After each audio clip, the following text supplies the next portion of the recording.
Press Secretary Robert F. Kennedy Jr. Thank you.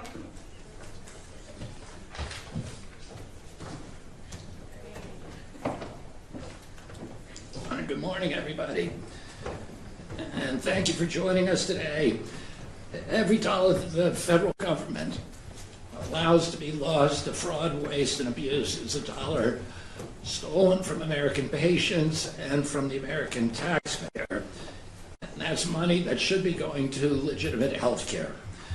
President Trump directed us to end this corruption after President Biden and my predecessor, Xavier Becerra, allowed it to flourish. Our job is not just to catch the bad guys, our job is to stop the fraud before it happens. Today I have two major announcements. The first, CMS is pausing more than $1 billion in federal Medicaid payments to California and to Minnesota because of suspected fraud and non-compliance. That includes more than $867 million for California and over $200 million for Minnesota. If those states want that money, they need to provide documentation that these payments are legitimate. We use traditional financial verification, we used AI, advanced analytics, and other cutting-edge tools to identify suspicious activity and potential fraud. In Minnesota, the funding involves 14 high-risk areas that Minnesota's own legislative auditor has identified as especially vulnerable to fraud. In California, we suspect much of the questionable spending involves in-home services. And second, I'm pleased to announce that another significant step forward in the Trump administration's battle to end fraud. Under my authority as HHS Secretary, we are expanding the exclusion authority. Now both CMS and the Office of Inspector General will be able to use that authority to remove bad actors from federal health care programs and in many cases to permanently ban them from returning. Unlike Medicare, states control most of Medicaid's funding and they provide the guardrails. We provide the funding, the states are responsible for how they spend it. And by law, they must document how they spend federal dollars. And we have reason to believe that taxpayer money is being misused, especially through fraud. We have a duty to stop the payments, demand answers, and then follow the evidence wherever it leads. If Governor Gavin Newsom or Governor Tim Walz wants this funding released, all they have to do is provide basic documentation showing that these services are legitimate and not fraudulent. And that's common sense. But the Biden administration abandoned that kind of oversight. Instead of protecting your money, they opened the floodgates to theft. They dismantled basic program integrity and oversight. When Xavier Becerra came into this office, there were only 80 individuals involved in the program integrity program. By the time that I got in, there were only 6. 74 of those were gone. That's 6 individuals responsible for ensuring program integrity and guarding against fraud in 50 states and 5 territories. Even when they suspected fraud, the Biden HHS sent checks anyway and tried to claw back the money later. It didn't make sense and it didn't work. The scammers got paid, the taxpayers got stuck with these enormous bills. Under President Trump, HHS is restoring common sense. We are not sending Medicaid and Medicare dollars out the door until we have confidence that they are being spent lawfully and appropriately. CMS is working alongside the White House Task Force and our fearless leader, J.D. Vance. Together, we've already identified and stopped $42 million in Medicare fraud. That is more than the GDP of 72% of the nations in the world. That's how much fraud, waste, and abuse the Trump administration has uncovered and stopped in just one federal agency. If left unchecked, That kind of fraud threatens these programs and the people who rely on them, the most vulnerable populations in our country. President Trump wants to protect Medicaid and Medicare, and we are doing that by remaining strong and guarding against the fraud, waste, and abuse that jeopardizes those programs and the Americans who rely on them. As FTC Chairman Andrew Ferguson, who helped lead the White House task force, put it, our benefit programs and our whole society were designed for high-trust people. The Biden administration nearly broke that high-trust society. They looked the other way while fraud, waste, and abuse exploded, and they incentivized fraud, waste, and abuse in all 50 states. They held no one accountable. They violated the social contract that makes this country strong and that makes our democracy function. To restore that trust, we have to enforce the law. We have to end the fraud, waste, and abuse. And this administration will do whatever it takes to keep your taxpayers' dollars out of the hands of criminals and fraudsters. If your state wants Medicaid funding, it must meet basic documentation requirements. And if we suspect fraud, you will not receive taxpayer dollars until you prove that those payments are legitimate. That's how we make America healthy again. That's how we restore the integrity of our democracy. And that's how we make America great again. And thank you. And now I want to introduce my friend and colleague, CMS Administrator Mehmet Oz.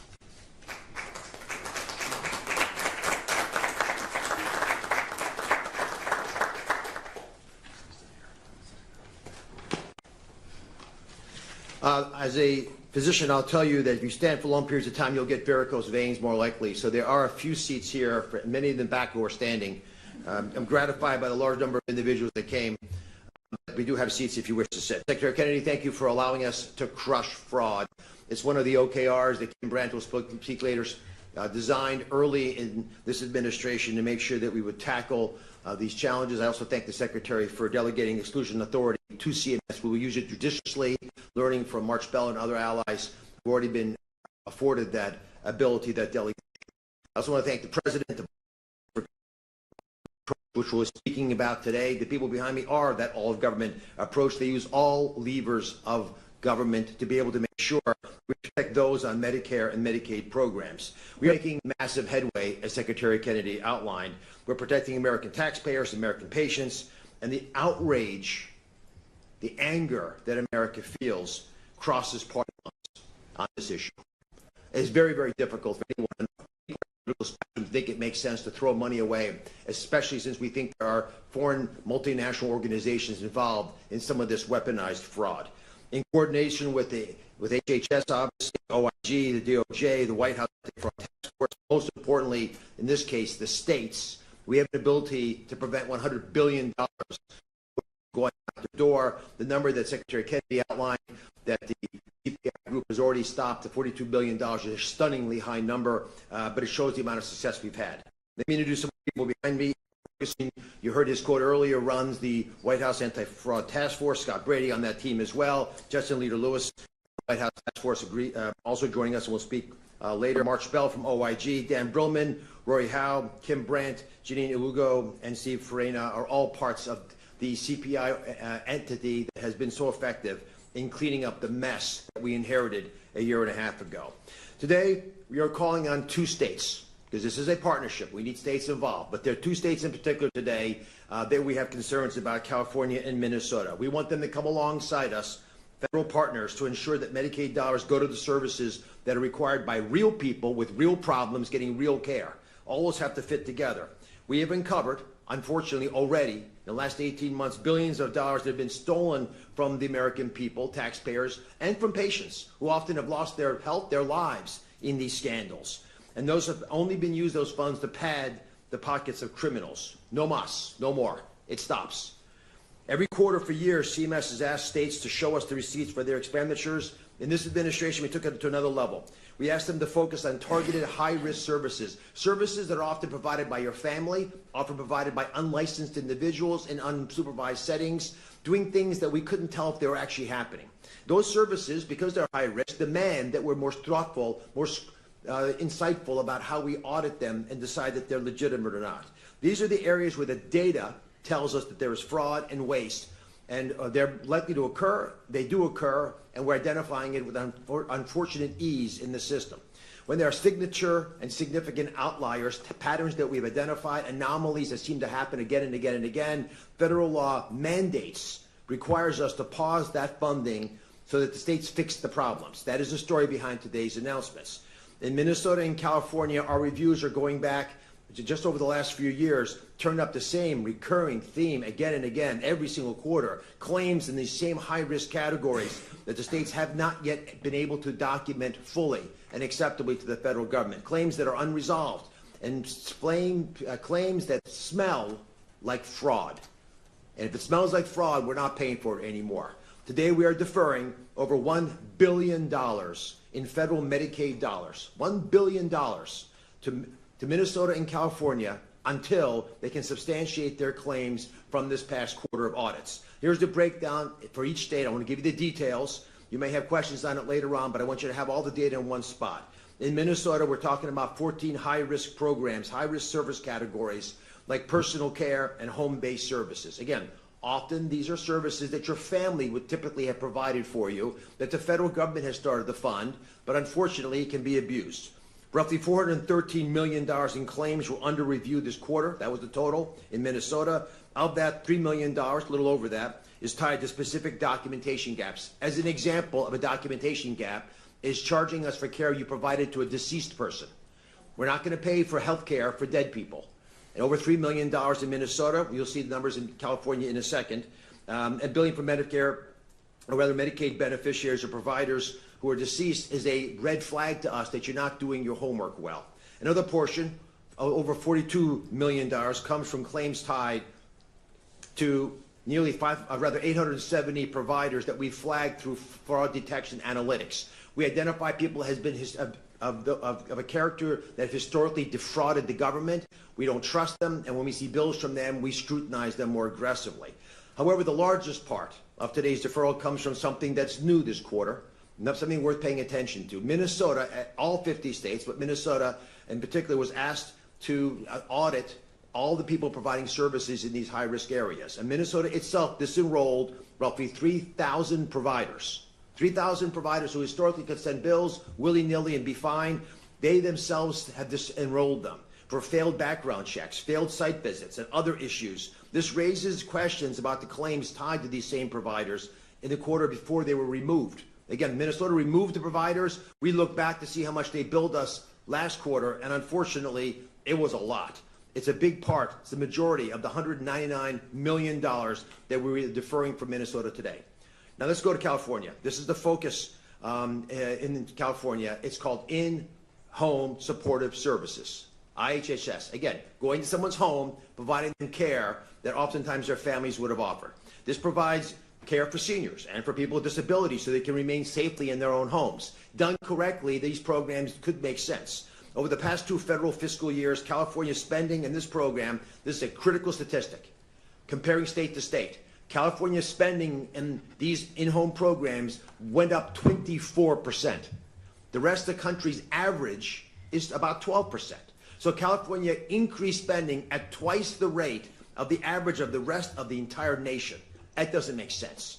That gap accounts for about $391 million of today's deferral. Another $250 million, $250 million, comes from claims tied to high-risk providers, as I explained earlier, those who are billing more than a year after the service is provided, those billing for 4 or more patients all at the same time. Hard to juggle that many patients. And if they rank the top 2.5% of all billers, we were worried about them. This is a very conservative approach, by the way. We could have taken a lot more money. But this, we believe, is a very thoughtful, judicious way of moving forward. The final comes to about $5 million, by the way, when you also add some of the other red flag issues. And particularly the $5 million covers bills that were paid after a beneficiary's date of death. It's a bad look, again, when you're billing the federal government for dead people's health care, not as needed after they pass, or during a hospital stay when they weren't possibly at home to get the care you're claiming you gave them, or if they're outside the eligibility barriers. This total audit adds up to $646 million directly tied to our review of the in-home services. But there's another big part here that California has still not rectified. As part of our standard quarterly oversight, including a focused review of claims involving individuals with unsatisfactory immigration status. Unsatisfactory immigration status means you can't prove that they're supposed to be in America and that they're eligible for these services. Because this is an ongoing massive problem for California, we're also deferring an additional $221 million this quarter.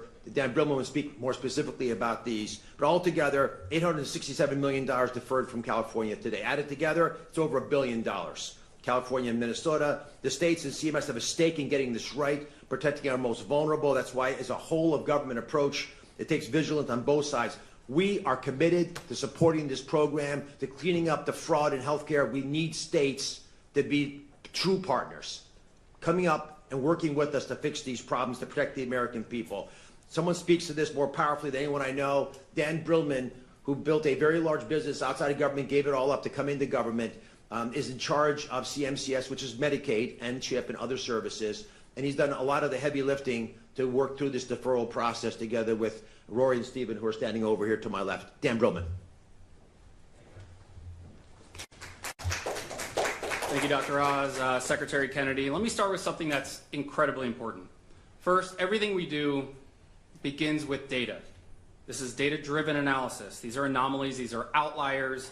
These are red flags that go way beyond the norm. Dr. Oz just talked about a few of them. And the team behind me at CMS works so hard that every dollar is spent correctly. Second, today's action doesn't change benefits or eligibility. This is a deferral. It's a pause to review past receipts when we identify something that's inconsistent with how Medicaid operates. We ask questions. We want to make sure every dollar is spent correctly. And a deferral is exactly that. It's a pause to give states the opportunity to demonstrate that every federal dollar claimed goes to what it's supposed to go to. So what does the state need to do to make sure they recover this? First, as Secretary talked about, they need to produce complete documentation supporting the claims that were submitted. Second, they need to validate that the beneficiaries were eligible, that providers were qualified to bill for Medicaid, services were actually delivered, claims complied with federal and state requirements.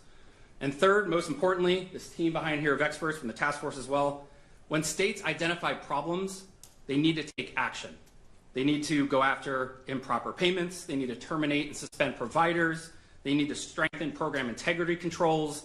And they need to refer suspected criminal conduct to law enforcement. Now, if the documentation supports the claims, federal funds move forward. If it does not, taxpayers should not be paying for these services or these claims. And this is exactly how the stewardship of taxpayer dollars is supposed to work. Our objective is to make sure that every Medicaid dollar reaches those who need it. Here's why this matters. I just want to take a step back. Every governor, every legislature in the states, every Medicaid director faces choices. Every dollar lost to fraud is a dollar that cannot pay for a child with complex medical needs, an adult with intellectual disabilities, or a veteran, like that I served with, are waiting to receive services at home. So let me make it real for you.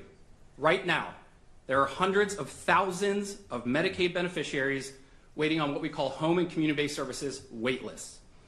These are people with intellectual and developmental disabilities, medically fragile children, people with physical disabilities, including veterans I served with in the Air Force that rely on Medicaid now, waiting months or years on wait lists. If states can clean this up, reinvest those dollars, we can reduce or even eliminate these wait lists immediately, entirely cleared out. Every person could get services so much faster. That's why we care so much about this. As someone who serves and continues to serve in the Air Force, this is personal to me and personal to a lot of people behind me that you're going to hear from. I served alongside men and women who rely on Medicaid today.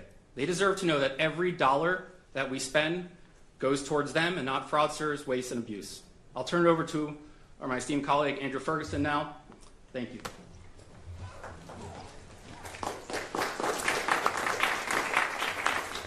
Thanks, Dan. I'm from the President's Task Force on Fraud. The Vice President, when the President put him in charge, articulated a two-pronged approach to fighting fraud in the federal government. The first, as Secretary Kennedy and Dr. Oz discussed, is we have to switch from the process of letting money flood out the door from the federal government into the world and then chasing it and hope we can get some of it back. It doesn't work. It's not half to fight fraud.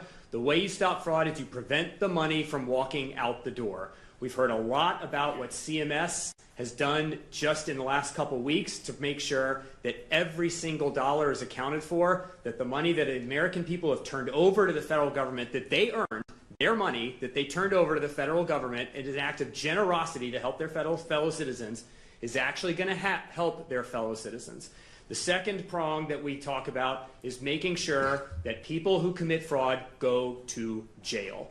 Just last week, or just a couple weeks ago, on that front, the Department of Justice announced the arrest or indictment of more than 400 fraudsters who had committed more than $5 billion in Medicaid and Medicare fraud against the people of the United States.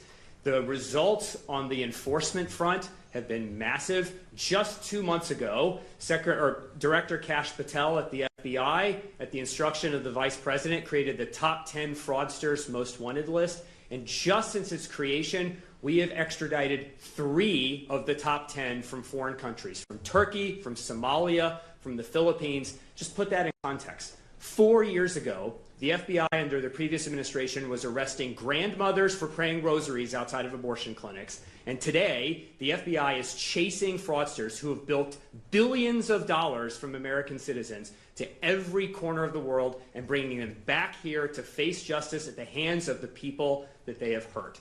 So on the enforcement front, the work of the acting Attorney General, Todd Blanche, soon to be Attorney General Todd Blanche, has been phenomenal, and it will continue. We've heard a lot about what we've done on the anti-fraud front by keeping money here at the HHS. I just want to talk about some of the work that the other agencies have been doing simultaneously. The Department of Education, not a place you would probably think a lot of fraud is happening. Billions of dollars of loans are paid out to fraudsters who sign up for loans and for college degrees just to get the money and run. Just since the task force was formed, they've blocked more than $250 million from walking out the door, and estimate that their anti-fraud efforts that Secretary McMahon picked up from nothing. There was no anti-fraud work being done at the Education Department under the Biden administration. And just since the Secretary McMahon's tenure, they're estimated to save more than $2 billion efforts this year alone.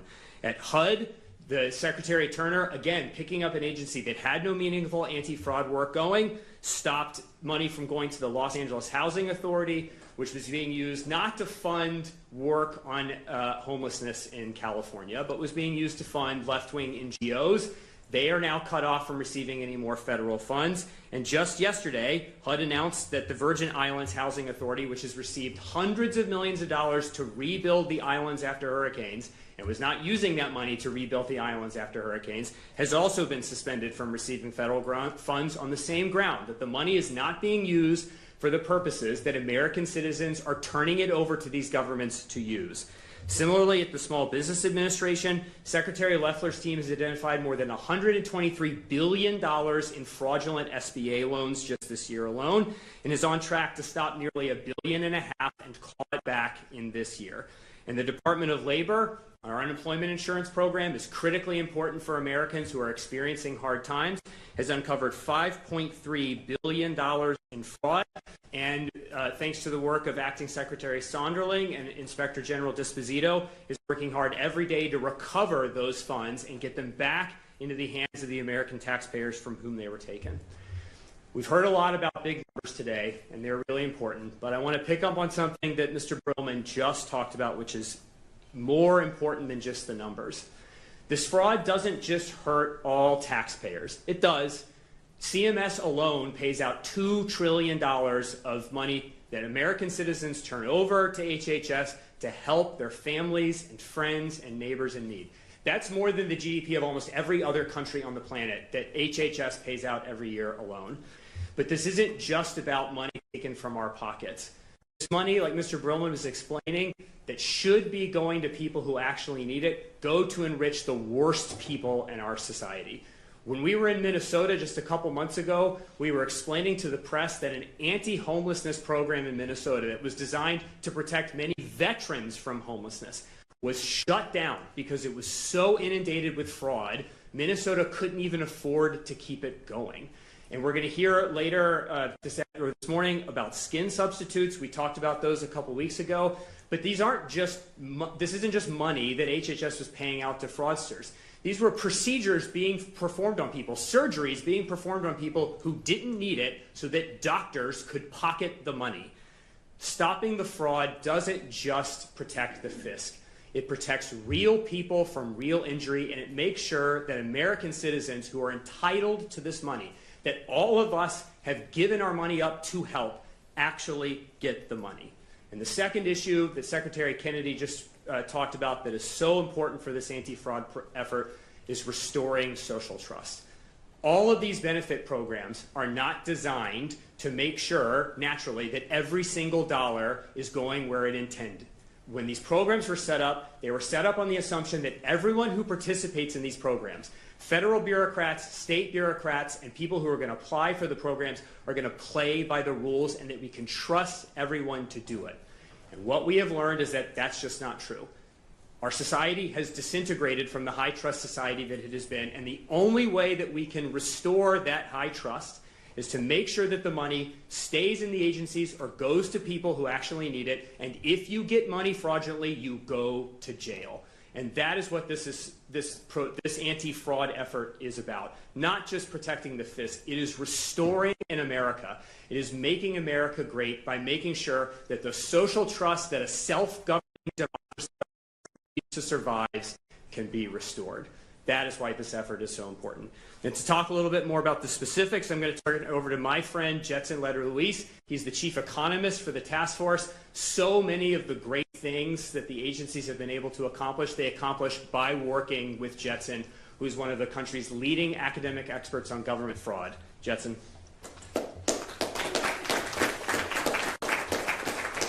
Thank you, Chairman Ferguson. I appreciate that. My name is Jetson Leder-Luis, and I'm the Chief Economist and Deputy Executive Director of the White House Anti-Fraud Task Force. I just want to give a shout out and big thanks to Vice President Vance, without whom we could not be doing any of the things today. When fraudsters steal from federal programs, they are stealing from the American families that need those benefits to survive, and I take that personally. When I was a young child, my family was homeless. I lived in a homeless shelter with my sister and my mom, and we received food stamps to keep going. Eventually, my mom was able to find work and move us back into an apartment. And when later in life she got sick, she received Medicaid benefits that were able to keep her in her home and out of a nursing home. And that's what these programs are designed for.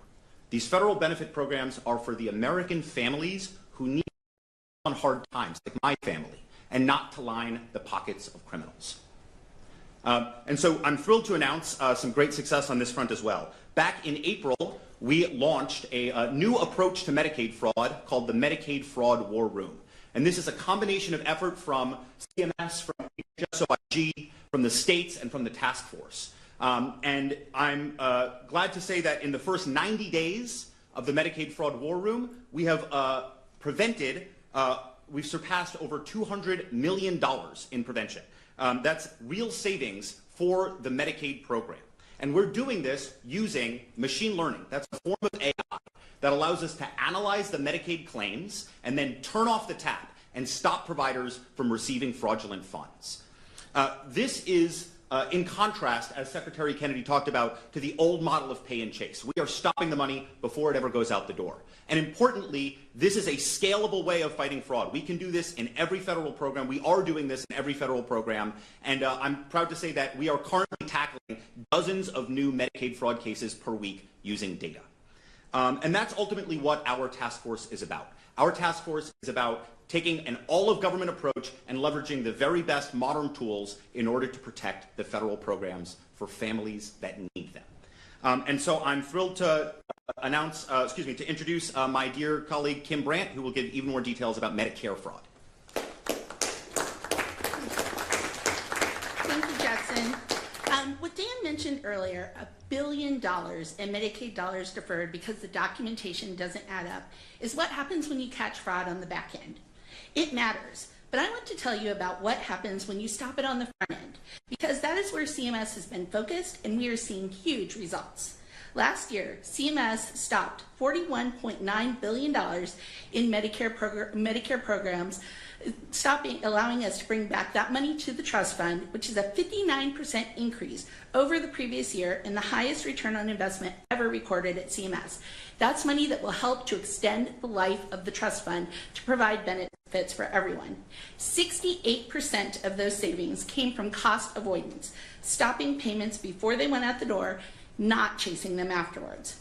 On the Medicaid side, we recorded $4.1 billion in savings last year. That's a 165% increase from the year before. And that momentum has carried into this year. In just the first quarter, CMS has revoked 1,413 providers and suppliers. That's a 40% surge from previous years and the largest quarterly increase on record. We've imposed over $187 million in payment suspensions just in the first quarter. We've also identified $850 million in overpayments through medical review. Again, over $1 billion that we have been able to come back to the trust fund to put it so that we can help provide services to people rather than paying fraudsters. Our Medicare War Room has now stopped over $2.1 billion from being paid, and as you just heard, the Medicaid War Room is just beginning to post equally impressive results with over $200 million stopped in just 88 days. Our partnership with the Vice President's Task Force and the HHS OIG is allowing us to stop fraud at unprecedented levels, which will only continue to grow. But now let me give you one concrete example of what prevent and detect looks like in practice. Let's talk about skin substitutes. For years, manufacturers set their own prices and Medicare and Medicaid paid whatever they asked. Spending exploded. This year, we moved to a fixed payment, a set rate per square centimeter, so the government, not the manufacturer, sets the price. 6 months in, the numbers tell the story. Year-to-date spending on skin substitutes this year is 95% lower than it was in the last year. We are now spending in line with 2019 and 2020 levels before the runaway pricing began. The billions and billions of dollars that were flowing out the door every year, we stopped that. And that matters because much of this was for fraudulent payments. For example, one 80-year-old woman who had been allegedly receiving over 5,000 skin substitutes. Now, I don't know about you, but if you think about that, that means she would have been mummified if that would have actually happened. So we also are helping it because at the end of life, a lot of people take hospice, and many of these skin substitute payments were for people receiving these during the end of life, which was unnecessary and in many cases harmful to the patient when it actually occurred. So for years, skin substitutes were one of the biggest drivers of growth in Part B drug spending. As you'll see on this next chart, you can see that the trend building quarter after quarter all the way through 2025. In 2026, it massively reverses. Skin substitutes are no longer driving spending higher, they're bringing it down. Meanwhile, spending on other Part B drugs has remained relatively steady, showing that this policy targeted the problem without disrupting the rest of the program. What's important about this is that our beneficiaries are still getting the care they deserve. People are not being billed unnecessarily for skin substitutes they don't receive or getting them when they don't need them. This is not about rationing care for us, it's about paying a fair price for these services. And that's what it means to be ahead of fraud, not chasing it. Today's deferrals are part of the same story. $1 billion paused because the data raised serious questions and federal law requires answers before we can allow the money to flow.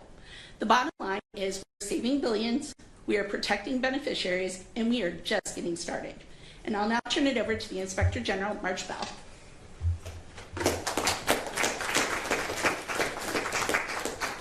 Thank you very much, Kim. I'm very proud of the work that the Office of Inspector General and CMS do together, especially this 90-day and running partnership in the Medicaid Fraud War Room. And I'm also just pleased to be part of the Vice President's Task Force. The leadership of that task force is on the podium here. Don't want to forget about that. It's like a declaration of independence on the stranglehold that fraud has had on our programs, our tax dollars, and our beneficiaries. Now, without the leadership of Secretary Kennedy, Dr. Oz, Kim Brandt, Andrew Ferguson, and others, we would not be where we are today. By the way, I used to get an hour a week with Jetson. He's one of the smartest people I ever met. He would come by and ask questions and make observations, and what an asset he has been to this whole effort. Now, the OIG core mission has always been waste, fraud, and abuse. We have investigators, auditors, evaluators, data analysts, and a legal team who are on the front lines fighting Medicare, Medicaid fraud, and other fraud as well. I want to just say something first about the legal team. Last year, our legal team did 2,600 exclusions. These are people whose conduct or behavior has led them to be excluded from all HHS programs for a period of years, and in some cases, life. You've heard about some of the cases that lead to exclusion, but I'm very thankful for the innovative idea, the creative idea by the Secretary to also delegate that authority to CMS. This is going to be a force multiplier. It's going to create additional momentum, and it's going to exclude additional bad actors. Now let me introduce you to the men and women. Just walk through the hallways of the OIG office for a minute. The investigators who do the cases, there are over 400 of them spread around the country. $15 returned to the FISC for every dollar they spend. For every dollar to fund them, they return $15 usually to the Medicare, Medicaid trust funds. A great ROI. In June, they led the investigation with HHS, other parts of HHS, the FBI and others, 455 defendants, 5.6 billion patients were at risk, exploited trust, taxpayers' money siphoned. The return on the enforcement action has great monetary impact, but I never really thought about it this way until Dr. Oz mentioned it, that if we cut all the fraud out of the healthcare system, it extends the Medicare and Medicaid trust funds out years into the future. What a gift that is for the taxpayers, for Congress, who doesn't have to find more money, and for the recipients of that money. There's another fact about fraud I like. If you believe what the GAO said a few years ago, 1 in 5 of you in this room will work all year or was working all year to pay taxes that were stolen. That's the ratio. That's how high GAO believes it is. That's the past numbers, and we are all up here to say no more. That's the past. That will not happen in the future. People were standing by and not doing their job. And by the way, who steals from the poor in this country? What kind of people steal from the poor? But also, what kind of people stand by and let that happen? We have had a few years of bystanders who are doing nothing. But no more. No more stealing from the poor. I want to talk about our audit and evaluation teams. They're the people who figured out that the autism programs were broken in a lot of states. One state had $1 million being spent. 5 years later, $343 million. They had more autism young people than the rest of the country combined.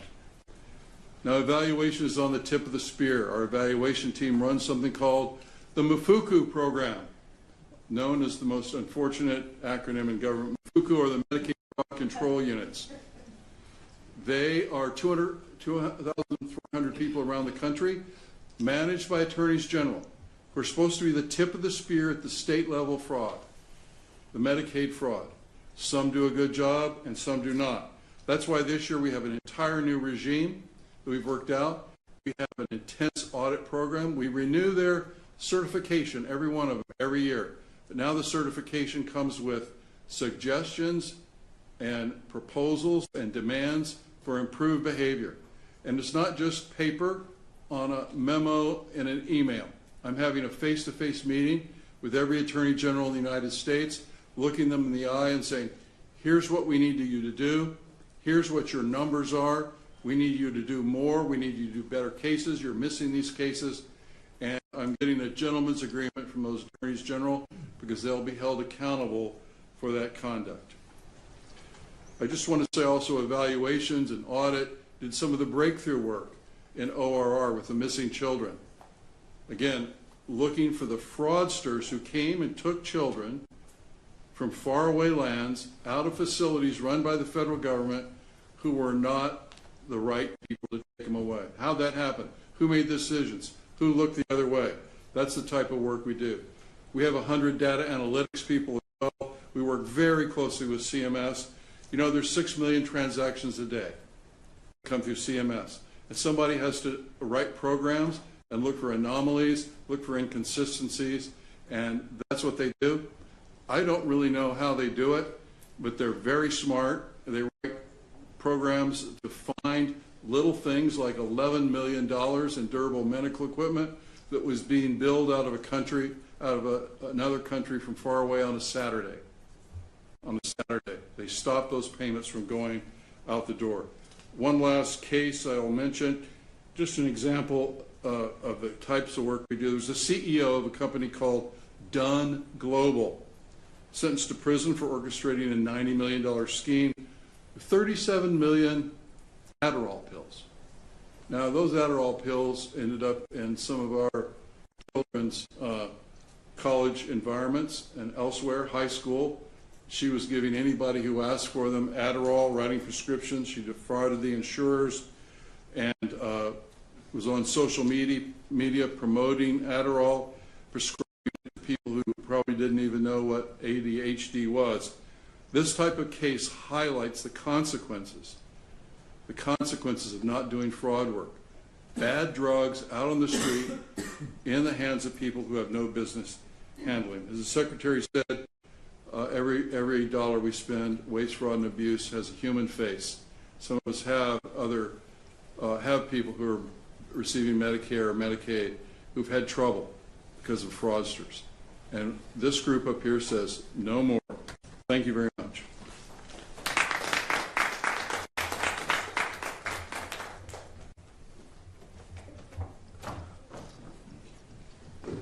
Okay. We will now start our Q&A section. We only have a few minutes for this. Sarah, go ahead. Sarah, I'm from CNN. I wanted to ask about the prior suspensions of funds. How many of those have been resolved? Were the funds released? If you get a sense of how long that's happened and how that affects patients of those who are doing businesses? Thanks for the question. So I'll answer the second part first, which is we haven't touched eligibility or benefits for anything. These are pauses in funds and reconciliation of funds. We're still reviewing all those quarters. We started this, I think, early February, and there's time that CMS has to respond. We send documentation requests back to the state, and it goes back and forth until we fulfill that. So that's still ongoing for those states. We hope to return funds as soon as they submit and figure out all the documentation, but those are still ongoing. Okay, Elizabeth? Question right here in orange. Thanks. Thank you so much. Have you been in touch with Governor Walz and Newsom before this pause? And if so, have they expressed willingness to work with you to get this funding back? We've been working with the administrations of both those states. Minnesota's returned documents to us that, as Dan Brillman mentioned, is being evaluated very carefully. Rory over here to the left runs the FMG group. And it's this team that is working through the numbers to make sure that when there's demonstration of truth in the documents, of course, it's a deferral. The purpose is to give the money back if they can demonstrate that it's truly been well spent. We're still working through many issues with California. It's a much bigger program and lots of different kinds of issues happening in California. Okay, great. We'll take one more right up here. Elizabeth Schulze with ABC News. This is just for Secretary Kennedy. As you know, thousands of Americans have gotten sick from the cyclosporiasis outbreak. Would like to get your take on, does the federal government have this outbreak under control right now? We do have the outbreak under control. We have done extensive forensics, epidemiological forensics, and we've identified the source of the outbreak. We and the companies that have been involved have implemented a recall.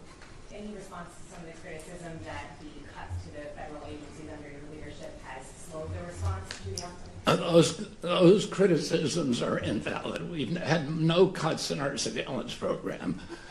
We did cuts in the FoodNet program, but they were for redundant surveillance, and all the states will tell you that. We're still doing forensics. We're still doing surveillance in all the states.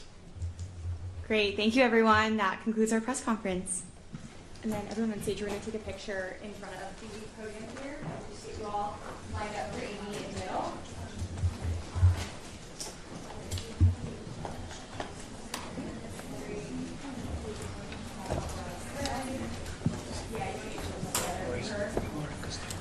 Oh, awesome. Yes, sir. Second.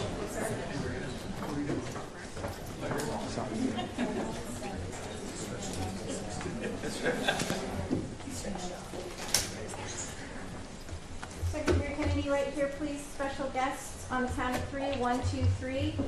And 1, 2, 3. We're good, sir. Great, thank you.